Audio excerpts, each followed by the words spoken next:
বাংলাদেশে এই সোহাগপল্লী ছাড়াও আর যতগুলো রিসোর্ট আছে, আহ, আমি মহেরায় গেছিলাম, টাঙ্গাইল মহেরায়।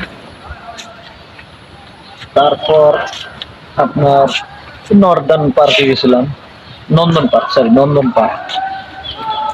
তারপরে fantasy kingdom, safari park. Originally safari পার্কের প্রবেশ মূল্য মাত্র 50 টাকা। 50 টাকা প্রবেশ মূল্য, অনেক ভালো কিছু বিনোদনের জায়গা আছে।